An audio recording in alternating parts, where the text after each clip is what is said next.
A recurring historical phenomenon has led to the dismantling of entire civilizations on 5 separate occasions within the last 2 millennia. This hasn't been a period of mere reform, but a complete obliteration of societal structures. This erasure of financial obligations has manifested through hyperinflation, debt cancellations, or widespread conflict. Instances include ancient Rome around 33 AD, medieval Europe in 1347, revolutionary France in 1789, Weimar Germany in 1923, and post-war Europe in 1953. Each instance involved distinct methods, yet followed the same 6-stage progression, culminating in the total elimination of debt. At each juncture, the debt seemed manageable, and leaders assured their repayment. Conversely, mathematical analyses repeatedly demonstrated the impossibility of such repayment. Nevertheless, the debts were ultimately expunged, decimating the savings of ordinary citizens and orchestrating a wealth redistribution that makes today's billionaires appear insignificant. Presently, in the year 2025, global debt has surged to 335% of the gross domestic product. This equates to $300 trillion in outstanding obligations against a mere $90 trillion in annual global economic output. The United States alone bears a debt burden of $36 trillion, with student loans amounting to $1.7 trillion, auto loans to $1.6 trillion, credit card debt to $1.2 trillion, and corporate debt reaching $11 trillion. Mathematically, repayment of these sums is an impossibility. We find ourselves in the 3rd stage of the identical 6-stage sequence that has unfolded 5 times previously. Historical precedent indicates that stages 4, 5, and 6 will follow with unerring precision. The pivotal question is not if, but how this reset will occur. Through hyperinflation that debases the currency, a government-initiated debt jubilee that nullifies creditor claims, or a war that physically devastates the system to the point where debts become irrelevant. This analysis is not speculative, it is founded on pattern recognition. Allow me to illustrate how this has transpired in the past, why it is reoccurring now, and its implications for your accumulated savings, your outstanding debts, and every asset you possess. Before delving into the historical case studies, it is essential to grasp the nature of a debt jubilee and why it is not a matter of choice but a mathematical imperative. A debt jubilee signifies the complete or partial cancellation of debts across an entire economy, not as a benevolent policy, but as a necessary measure to avert systemic collapse. When debt levels become mathematically unrecoverable, a resolution is unavoidable. Either the debt vanishes or the economy implodes. The underlying reason for this is straightforward. Debt represents a claim on future economic output. When you borrow $100,000, you are implicitly promising to generate future economic value sufficient to cover that sum plus interest. Similarly, when a government borrows $36 trillion, it is a commitment that future taxpayers will generate the necessary wealth for repayment. However, there is a finite limit. When debt outstrips an economy's productive capacity, when interest payments consume all available growth, or when new borrowing is solely necessitated to service existing interest, the system devolves into a Ponzi scheme destined for collapse. The mathematics are clear. If global gross domestic product stands at $90 trillion and grows at an annual rate of 3%, this yields approximately $2.7 trillion in new production each year. Yet, global debt stands at $300 trillion. Even at a modest average interest rate of 3%, this translates to $9 trillion in annual interest payments. The economy generates $2.7 trillion in new value, while the debt demands $9 trillion in payments. This situation is mathematically unsustainable. At this critical juncture, the debt must be extinguished, not merely restructured or refinanced, but eliminated. History has demonstrated only 3 avenues for this: hyperinflation, where governments print unlimited currency, rendering debts payable in worthless money, annihilating creditors and savers; jubilee, where governments cancel debts, resulting in creditor losses and debtor liberation, but requiring a financial system rebuild; and war, involving immense destruction of physical capital and loss of life, creating enough chaos to render debts unenforceable and irrelevant. Every historical debt crisis has been resolved through one of these three mechanisms. There is no fourth option, as when the mathematics dictate impossibility, reality enforces that outcome irrespective of political assurances.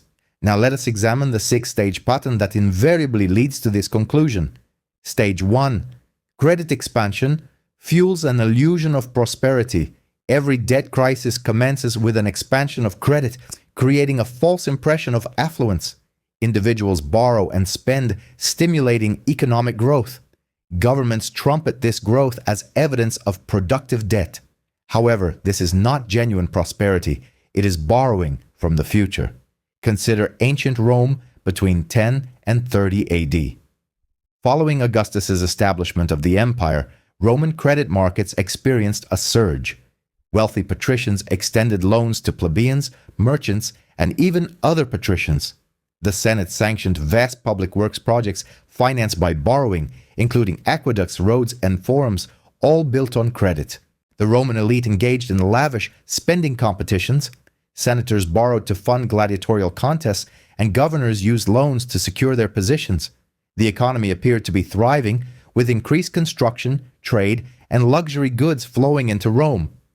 Yet this growth was illusory. The construction did not enhance productive capacity, the games did not generate wealth, and the borrowing did not fund innovations or infrastructure yielding returns. It was instead directed towards consumption, bread and circuses, entertainment and spectacle. By 20 AD, private debt in Rome had escalated to a point where most patrician families were borrowing merely to maintain appearances. They owed substantial sums to creditors, but as long as new loans were accessible, they could continue their extravagant spending. In medieval Europe, between 1300 and 1340, a post-agricultural boom led to widespread credit availability. Prominent Italian banking houses, such as the Bardi, Peruzzi, and Medici, extended credit to kings, nobles, merchants, and the church. Kings borrowed to finance wars. The 100 Years' War between England and France was largely funded by Italian loans, with Edward III of England borrowing over 1.5 million florins, equivalent to billions today. This credit expansion fostered apparent prosperity, trade flourished, cathedral construction accelerated, and universities were established. However, beneath this surface, debts were accumulating. Kings resorted to borrowing to service prior loans. The Bardi and Peruzzi banks had lent so extensively to European monarchs that they were exposed to significant sovereign default risk. During the period of 1700 to 1785 in revolutionary France, following the wars of Louis XIV, France was deeply indebted. Instead of implementing austerity, his successors incurred further debt. Louis XV borrowed to fund conflicts in Austria, Poland, and the 7 Years' War. Louis XVI inherited debts that consumed 50% of government revenue solely for interest payments. Despite this, the economy seemed stable. Paris was the cultural epicenter of Europe. The nobility lived in opulence, and Versailles hosted extravagant parties. Credit continued to flow because France, perceived as the wealthiest nation in Europe, was assumed to be capable of perpetual borrowing. In Weimar Germany between 1918 and 1921, following World War I, Germany faced the daunting task of meeting reparations payments mandated by the Treaty of Versailles, amounting to 132 billion gold marks, an insurmountable sum. The German government began borrowing domestically to meet these obligations, fund reconstruction, and avoid the politically unpopular measure of raising taxes. Initially, the economy showed signs of recovery, with unemployment falling and production increasing. This credit expansion generated jobs and growth, but it was entirely financed by debt representing future claims on production that Germany could not realistically deliver. In the post-World War II Western world, from 1950 to 1980, the greatest credit expansion in history took place. The United States introduced the GI Bill, subsidizing housing, education, and business loans for millions of veterans. Europe received Marshall Plan aid, much of which was extended as credit. This credit fueled the post-war economic boom, with growth rates unparalleled in history and living standards soaring. Governments could borrow at low rates due to high growth and low inflation. This era of prosperity appeared enduring. However, it represented stage one. the credit expansion that generates an illusion, the borrowing that feels like growth. Stage 1 invariably leads to Stage 2. Stage 2, debt reaches 250% plus of GDP. At a certain point, borrowing surpasses a critical threshold identified by economists as approximately 250% of gross domestic product, the total debt relative to economic output. Beyond this level, economic growth begins to decelerate as resources are diverted from productive investment to debt servicing. In ancient Rome, between 30 and 33 AD, private debt had reached unsustainable levels under Emperor Tiberius. While a precise GDP ratio is unascertainable due to the lack of GDP measurement in Roman times, contemporary accounts describe debt as universal and crushing. Senators owed millions of sesterces, merchants faced loan defaults, and even affluent families were insolvent on paper. The entire Roman economy was leveraged beyond its capacity to produce. In medieval Europe, by 1340, sovereign debt had reached crisis proportions. Edward III of England owed Italian banks more than his kingdom's entire annual revenue, and France bore similar obligations. The banking houses were exposed to defaults exceeding 10 times their capital reserves. Credit markets began to contract, banks ceased lending, and interest rates surged. Kings who had borrowed with ease for decades suddenly found themselves unable to secure new creditors. In revolutionary France, by 1788, interest payments alone consumed 60% of government revenue. Total debt was estimated at 300% of annual government income, which was perhaps only 10% of the economy, implying a debt potentially as high as 30% of GDP, an enormous figure for the 18th century. The government attempted to secure additional loans, but creditors grew increasingly apprehensive. Interest rates rose, increasing the cost of borrowing and consequently requiring even more revenue to service interest payments. In Weimar Germany, between 1921 and 1922, total German debt, encompassing both domestic obligations and reparations, exceeded 400% of GDP. Reparations alone amounted to 132 billion gold marks, while Germany's annual GDP was approximately 30 billion marks. The debt was unpayable. The government continued to borrow from the Reichsbank, Germany's central bank, to meet its obligations, but the debt grew at a faster pace than the economy. Stage 2 was complete. In the modern global economy, from 2008 to 2020, the financial crisis of 2008 propelled global debt from 200% of GDP to 250% by 2010. Instead of deleveraging, governments and corporations increased their borrowing. By 2020, prior to the COVID-19 pandemic, global debt had reached 320% of GDP. The pandemic triggered unprecedented fiscal responses, with governments worldwide injecting $17 trillion in emergency spending. By 2022, total global debt had climbed to 350% of GDP. We surpassed the 250% threshold in 2010 and have continued to accelerate. Specifically, in the United States, federal debt stands at 120% of GDP, corporate debt at 45%, household debt at 75%, and financial sector debt at an additional 80%, bringing the total well over 320% of GDP. We are deeply entrenched in Stage 2. Stage 3.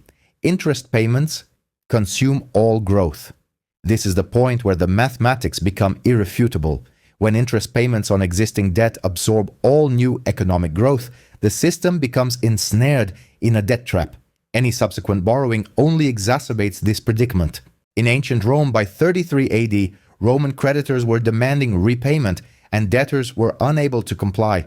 The entire credit system froze, no new loans were being extended, and existing loans were being called in. Commerce slowed, and land prices plummeted due to the inability to secure financing for property purchases. The interest accumulated on outstanding debts was consuming the empire's productive output. Wealth flowed from debtors to creditors, but the debtors lacked the means to generate sufficient wealth for repayment. In medieval Europe in 1345, Edward III of England defaulted on his debts to the Bardi and Peruzzi banks. He simply ceased payments. The banks, which had lent far beyond their capital reserves, collapsed. The Bardi Bank failed entirely, followed by the Peruzzi Bank. The credit freeze extended across Europe. Without Italian banking, the source of international credit vanished. Trade collapsed, and interest payments on remaining debts consumed the revenues of every kingdom. Economic growth stagnated. In revolutionary France by 1788, the kingdom was allocating 60% of its government revenue to interest payments, not to military expenditures or administrative functions, but solely to interest. The monarchy was borrowing simply to cover the interest on previous loans, a clear indication of a Ponzi scheme. King Louis XVI convened the Assembly of Notables to approve new taxes for debt servicing. The nobility refused, unwilling to bail out a government they perceived as corrupt and incompetent. The king's attempt to enforce this led to revolution. In Weimar Germany, between 1922 and 1923, Germany was obligated to pay reparations, domestic debt interest, and reconstruction costs that exceeded government revenue. The only recourse was to print money. The Reichsbank began continuous operation of its printing presses, initiating a slow but accelerating inflation. Prices doubled, then doubled again. The currency lost value faster than it could be printed. Savings were being annihilated, while debts remained denominated in gold marks, thereby increasing in real terms even as paper marks became worthless.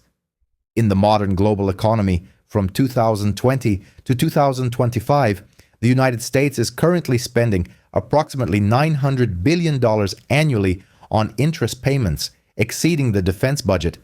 This figure is approaching $1 trillion per year, even at relatively low interest rates. Should rates revert to historical averages, interest payments could reach $1.5 trillion. US GDP grows by perhaps $500 to $700 billion annually in real terms. Interest payments are thus consuming 100% or more of real growth. Every new dollar of economic output is being directed towards servicing past debts. This is stage 3, the debt trap. We are presently in this stage. Stage 4. The system becomes mathematically unpayable. Stage 4 is the phase of recognition, the moment when anyone capable of basic arithmetic realizes that the debt will never be repaid, not due to a lack of willingness, but because the numbers simply do not add up. This is when creditors begin demanding full payment, debtors start defaulting, and the system begins to unravel. In ancient Rome, by 33 AD, the crisis became undeniable. The Senate had enacted a law requiring 2/3 of every creditor's capital to be invested in Italian land, an attempt to bolster land values. However, no one wished to borrow to purchase land. Debtors unable to repay faced prosecution, and prisons overflowed with them. The crisis culminated when major patrician families, including senators, were revealed to be insolvent, owing more than their net worth. The Roman elite was bankrupt, and the debt was mathematically unpayable. In medieval Europe in 1347, following the collapse of the Bardi and Peruzzi banks in 1345, European monarchs attempted to restructure their debts. They proposed partial payments, extended repayment terms, and offered collateral, but the mathematics remained unfavorable. England's annual revenue was £100,000, while Edward III owed 900,000 florins to Florence, roughly equivalent to £1.5 million. Even dedicating 100% of revenue for 15 years would not suffice. The realization dawned that the debt would never be repaid. Creditors ceased expecting payment and wrote off the loans, rendering the system functionally bankrupt. In revolutionary France by 1789, France's debt consumed 100% of tax revenue when considering interest payments alongside essential government operations. These figures were public knowledge, demonstrating that even if France eliminated its military, halted all public works, and dismissed every government employee, it still could not meet its debt obligations. Jacques Necker, the finance minister, published these figures in an attempt to compel tax reform. Instead, it exposed the system's insolvency and the impossibility of debt repayment. The Third Estate demanded government default, while the aristocracy, being the creditors, refused. In Weimar Germany, by mid-1923, the Weimar government was printing trillions of marks daily. The currency was rendered worthless. A loaf of bread cost billions of marks. Workers demanded to be paid twice a day to spend their earnings before they devalued further. However, the debt remained denominated in gold. Reparations were still due in gold marks, meaning Germany would have to generate economic value exceeding its entire economy simply to cover the interest on gold-denominated debts. This was an impossible scenario, understood by all, creditors and debtors alike. In the modern global economy, by 2025, mathematicians, economists, and anyone with a calculator can plainly see that current debt levels are unpayable. The United States would need to generate annual budget surpluses of $1 trillion for 36 consecutive years to fully repay its national debt, while simultaneously paying $1 trillion annually in interest. This would necessitate tax increases of 50% or spending cuts of 70%, neither of which is politically feasible. A global debt of $300 trillion would require repayment exceeding 3 years of total global economic output, all while ensuring sufficient resources for citizens' livelihoods, government operations, and business functioning. The mathematical equation does not balance. We are in stage 4, the recognition. Anyone who examines the figures understands that this situation will not conclude with repayment. Stage 5. Political pressure for a reset mounts. Once stage 4 is reached and the debt is universally acknowledged as unpayable, pressure intensifies for a societal reset. Debtors advocate for a debt jubilee, while creditors demand protection. The government finds itself caught between two untenable positions, leading to the fracturing of the social contract. In ancient Rome, by 33 AD, the Roman plebeians, the common populace, began demanding debt relief. Debtor prisons were overflowing, and families were being sold into slavery to settle debts. The tribunes of the plebs, representing the common people, petitioned the Senate to cancel all debts. The patricians, who were the primary creditors, vehemently opposed this, as it would have wiped out their wealth. The Senate remained deadlocked, and riots erupted in Rome, with mobs attacking the residences of prominent creditors.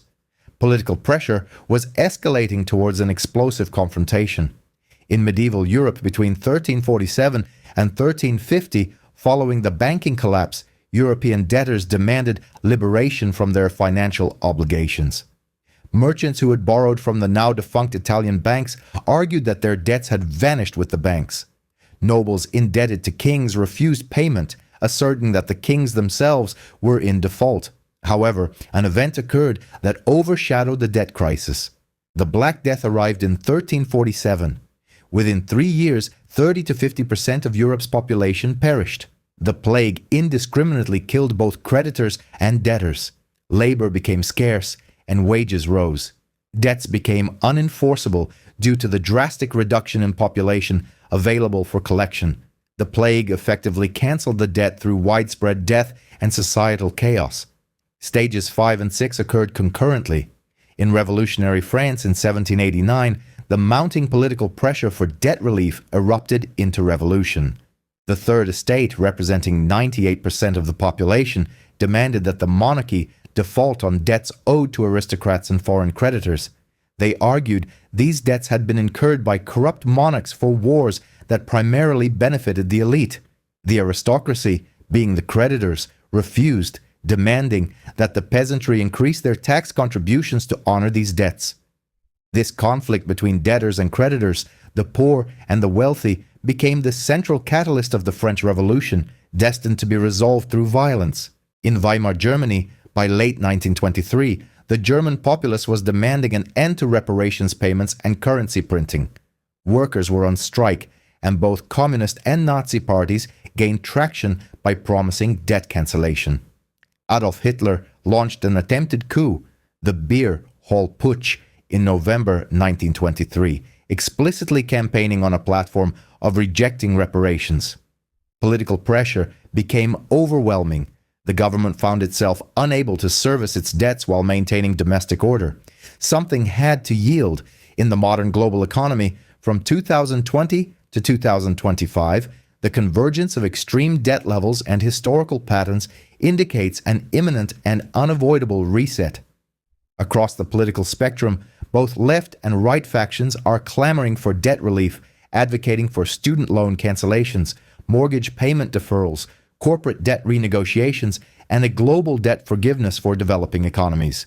The left posits that existing debts are predatory, alleging lenders preyed on borrowers, and that affluent entities should bear the financial fallout. Conversely, the right contends that inflation is a form of financial expropriation, asserting that central banks have diminished currency value and are consequently decimating savers. Both ideological camps are demanding governmental intervention. Politicians are responding with measures such as student loan forgiveness programs, augmented unemployment benefits, and stimulus payments, all serving as indirect debt alleviation through government disbursements. However, these measures are proving insufficient as pressure intensifies. We are currently witnessing the emergence of Stage 5, with Stage 6 poised for a reset driven by hyperinflation, a jubilee, or armed conflict. This juncture signifies an end, a phase where debt is extinguished not through repayment, but through devastation. While the specific mechanisms may differ, the outcome remains consistent. Creditors are annihilated, savers are ruined, wealth undergoes a colossal redistribution, and the economy is compelled to reconstruct itself from the remnants. Consider ancient Rome in 33 AD, where governmental intervention led to a partial debt jubilee. Emperor Tiberius, confronting a widespread financial crisis, acted by releasing 100 million sesterces from the imperial coffers as interest-free loans to debtors for a duration of 3 years. This initiative enabled debtors to settle their obligations with funds provided by the state, effectively shifting the debt burden onto the government. Tiberius orchestrated a transfer of imperial wealth to mitigate the debt crisis. Although private debts were settled, it was accomplished with public funds, depleting the treasury and offering only a temporary respite. Within a few decades, Roman debts had reaccumulated, and this cycle recurred under subsequent emperors through currency debasement. Roman rulers began reducing the silver content in their denarius coins. By 200 AD, the denarius contained only 50% silver, and by 300 AD, less than 5%. This currency devaluation was undertaken to inflate away existing debts. This represents Method 1, inflation, devaluation, and debts repaid with worthless currency. Transitioning to medieval Europe between 1347 and 1350, a period marked by death, collapse, warfare, and pestilence, the Black Death annihilated between 30 and 50% of Europe's population. The debt crisis was resolved through mortality. Both creditors and debtors perished, and the survivors inherited assets with no one to enforce debt collection. A scarcity of labor drove up wages, and serfs previously bound by debt were liberated from their lords, weakening the feudal system. The debts that existed in 1347 were effectively nullified by 1350, not through legislative action, but through catastrophic devastation. This embodies Method 3, debt rendered irrelevant by apocalyptic destruction. In revolutionary France from 1789 to 1794, hyperinflation took hold, centered around the assignat currency. The French Revolution commenced with the National Assembly's confiscation of church lands, representing approximately 10% of all French territory. They issued paper currency, known as assignats, backed by this land, intended for the repayment of government debts. Initially, this system functioned, with assignats being accepted and the government settling its creditors with land-backed paper. However, the government subsequently printed an ever-increasing quantity of assignats. By 1792, the volume of assignats in circulation surpassed the value of the land supposedly backing them, initiating rampant inflation. Prices doubled, then quadrupled. By 1794, assignats had depreciated by 99% of their value. A single gold louis, valued at 20 assignats in 1790, commanded 3,000 assignats by 1794. The debts were eradicated. Anyone who had lent money to the French government lost everything, and the currency became worthless. This is Method 1. Hyperinflation, where debt is paid with valueless paper. In Weimar, Germany, 1923 witnessed peak hyperinflation. By November of that year, the Reichskreditbank was issuing 500 quintillion marks daily. One United States dollar was equivalent to 4.2 trillion marks. Prices doubled every few days. Workers received payment in wheelbarrows full of cash, which they spent immediately as it would halve in value by the following day. Savings accounts became worthless. A lifetime of savings could not purchase a loaf of bread. Nevertheless, debts were obliterated. Those who owed money repaid their obligations with worthless marks. Mortgages, business loans, and personal debts were all erased. The casualties of this economic collapse were the creditors, the savers, and the bondholders. The middle class was decimated. In December 1923, Germany introduced a new currency, the Rentenmark, backed by land and industrial assets. One Rentenmark was pegged at 1 trillion old marks. The previous currency was declared worthless, effectively wiping the slate clean.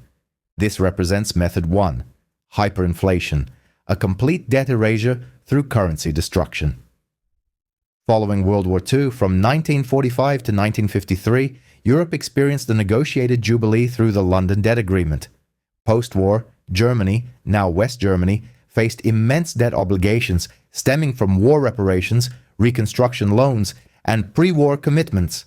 The total debt was estimated to exceed 30 billion marks, surpassing Germany's gross domestic product. The Allied powers, led by the United States, convened the London Debt Agreement in 1953. They negotiated a 50% reduction in Germany's debts. Half the debt was simply cancelled. The remaining half was restructured with exceptionally low interest rates and extended repayment terms contingent on Germany's economic capacity. This constituted a jubilee, wherein creditor nations consented to absorb losses to facilitate Germany's reconstruction. The United States, the United Kingdom, and France wrote off billions. The debt was halved by mutual agreement. The rationale behind this decision was informed by the catastrophic experience of Weimar.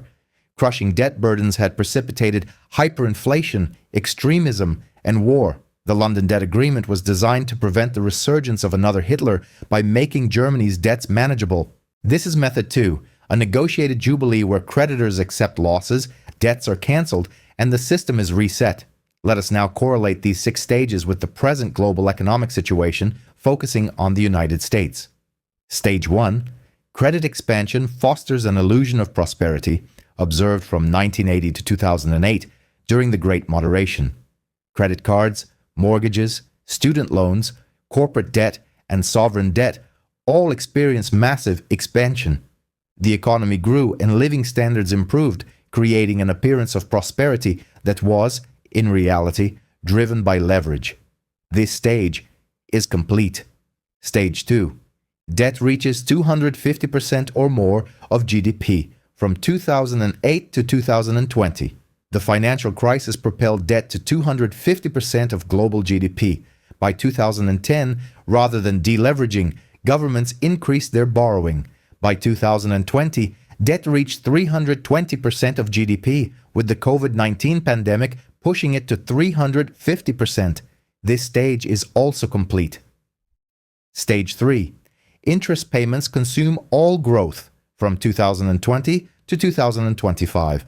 In the United States, interest payments are approaching $1 trillion annually. Globally, interest on $300 trillion in debt at an average rate of 3% equates to $9 trillion annually, while global GDP growth is projected at $2.7 trillion. The mathematics are unsustainable. We are currently in this stage. Stage 4. The system becomes mathematically unpayable from 2023 to 2025. Anyone with a calculator can ascertain that the debt cannot be repaid. With $36 trillion in federal debt, plus over $100 trillion in unfunded liabilities such as Social Security and Medicare, total U.S. debt exceeds 320% of GDP. Global debt stands at 335% of GDP. Recognition of this reality is spreading. Stage 5. From 2020 onwards, we observe student loan forgiveness, calls for wealth taxes, modern monetary theory proponents asserting debt irrelevance, cryptocurrency advocates predicting fiat currency demise, and gold bugs foreseeing collapse. Both major political parties are pledging increased spending without viable repayment plans. Pressure is mounting. Stage 6. Reset via hyperinflation, jubilee, or war is imminent. We have not yet reached stage 6, but stages 1 through 5 are either completed or nearing completion. History suggests that stage 6 typically follows within 3 to 7 years of reaching stage 3. Since we entered stage 3 in 2020, stage 6 could arrive between 2023 and 2027. We may already be in its incipient phase. Based on historical patterns, we can predict the most probable resolution method. Method 1, hyperinflation, is the most likely path for the United States. This may not manifest as immediate Weimar-style hyperinflation, but rather as sustained high inflation ranging from 10 to 20% annually for a decade. This gradually erodes the real value of debts while maintaining the pretense of repayment. The government would not default, it would pay its $36 trillion debt, but with dollars possessing 50 to 70% less purchasing power than today. Creditors would suffer a loss of purchasing power and savers would be annihilated, but technically, the debt would have been repaid. We have already witnessed the beginnings of this trend, with inflation rates of 7 to 9% in 2021 and 2022. Using 1980s methodology, real inflation exceeded 15%. This signifies the commencement of Method 1. Method 2, a jubilee, is less probable in the United States due to the requirement for broad political consensus. However, we are witnessing partial jubilees. Student loan forgiveness represents a jubilee for $1.7 trillion in debt. If this expands to encompass mortgages, auto loans, and credit cards, it would constitute a more widespread jubilee. Globally, discussions of jubilees for developing nations are ongoing. For instance, African nations owe over $300 billion to China. If China were to forgive this debt, it would be a jubilee, though unlikely. A more probable scenario is a coordinated default, which functions similarly. Method 3, war, represents the most grim possibility. A major conflict, potentially involving the United States, China, and Russia, could destroy sufficient physical capital and claim enough creditors to render debts unenforceable. This is how World War II effectively reset Europe's debts. Let us hope this scenario is averted. However, historically, when debts become unpayable and political systems are deadlocked, war has more frequently served as the resolution mechanism than we might care to admit. The most likely scenario involves a combination: high inflation, Method 1, coupled with selective jubilees, e.g. student loans, some mortgages, and regional conflicts rather than a World War II scale event, but ongoing instability that gradually erodes debt over 10 to 20 years. When the reset occurs, and it is inevitable, ordinary people will lose wealth in 3 primary ways. Firstly, savings. If the reset is driven by inflation, cash loses purchasing power. $100,000 in savings could dwindle to $50,000 in real terms. Bonds would become worthless. Treasury bills yielding 4% while inflation is 15% result in an 11% annual loss. Secondly, fixed incomes. Retirees relying on pensions, Social Security, or fixed annuities will suffer. Their payments will remain constant in nominal terms, but will buy half as much. A $3,000 monthly pension could become equivalent to $1,500 in real terms. Thirdly, creditors. If you have lent money, invested in bonds, or hold funds in money market accounts, you will incur losses. Debts will be repaid in devalued currency. You will receive 100 cents on the dollar, but each dollar will have half the purchasing power it once did. However, certain parties will benefit. Debtors will win, particularly those with fixed-rate debt. Their mortgage payments will remain constant while their income inflates. Repaying a $300,000 mortgage over 30 years means that by the 30th year, that $300,000 will be worth $150,000 in today's money, effectively granting a 50% discount. Owners of hard assets will also benefit: real estate, commodities, gold, and productive businesses. These assets tend to retain their value through currency resets. A house is a house regardless of whether it is priced in dollars, marks, francs, or assignats. Its value lies in its utility, not its denomination. Those who anticipate these changes will prevail. This is the most crucial point. Understanding the pattern allows for strategic positioning before the reset. This involves holding assets that can withstand currency destruction, avoiding cash and bonds that will be eroded by inflation, and strategically acquiring fixed-rate debt that will be diminished by inflation based on historical precedents. Here are some considerations. First, minimize cash holdings.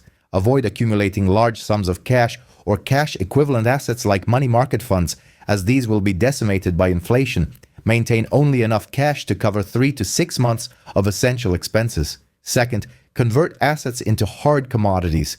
This includes real estate, particularly income-producing properties, commodities such as gold and silver, agricultural land, and profitable businesses that generate consistent cash flow. These assets tend to endure currency resets.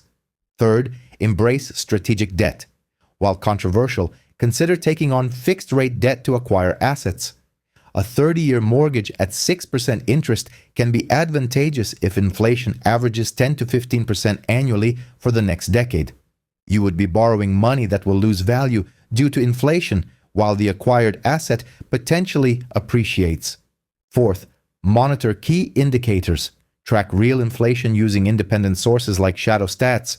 Observe bond yields. If 10-year Treasury yields surpass 6 to 7%, it signals that creditors are demanding higher returns due to perceived inflation risk, indicating a potential transition into Stage 6. Fifth, do not assume a decade-long window. Historical patterns suggest a 3 to 7 year interval from Stage 3 to Stage 6. Having entered Stage 3 in 2020, we might have until 2027, or the process could accelerate, occurring by 2025 or 2026. Historical patterns tend to accelerate as they approach their conclusion. It is better to be early than precisely on time. Over 2,000 years, debt has reached unpayable levels on 5 occasions, and each time the debt has been reset. Ancient Rome bailed out debtors and debased its currency. Medieval Europe saw debts wiped out by plague. Revolutionary France saw assignats rendered worthless through printing. Weimar Germany experienced hyperinflation that erased debts within a year. Post-war Europe implemented a negotiated 50% jubilee. While the methods varied, the pattern remained consistent: 6 stages from credit expansion to debt erasure. Each time, individuals who understood the pattern positioned themselves accordingly before its completion. They held hard assets, avoided becoming creditors, and consequently survived and prospered, while others lost everything. Currently, global debt stands at 335% of GDP, totaling $300 trillion. Interest payments are consuming all economic growth, rendering the debt mathematically unpayable. We are in Stage 3, progressing towards Stages 4 and 5. Stage 6 is approaching. The sole question is whether you will recognize the pattern before its culmination, or find yourself holding cash, bonds, and savings accounts when the reset occurs. History unequivocally dictates the outcome. Debt will not be repaid. It will be erased through inflation, jubilee, or war. When this happens, wealth will be transferred from creditors to debtors, from savers to owners of hard assets, and from those who believe in promises to those who understand the mathematics. This pattern has repeated 5 times and is unfolding again. 6 stages, and we are in Stage 3, with Stages 4, 5, and 6 following, with the inevitability of gravity. If this analysis has altered your perspective on debt, savings, and the coming events, you're beginning to grasp the pattern. It has played out 5 times in 2,000 years of history, and it is happening once more. Subscribe if you wish to track the progression from Stage 3 to Stage 6, because when the reset arrives, you will want to have understood it beforehand, not as a surprise.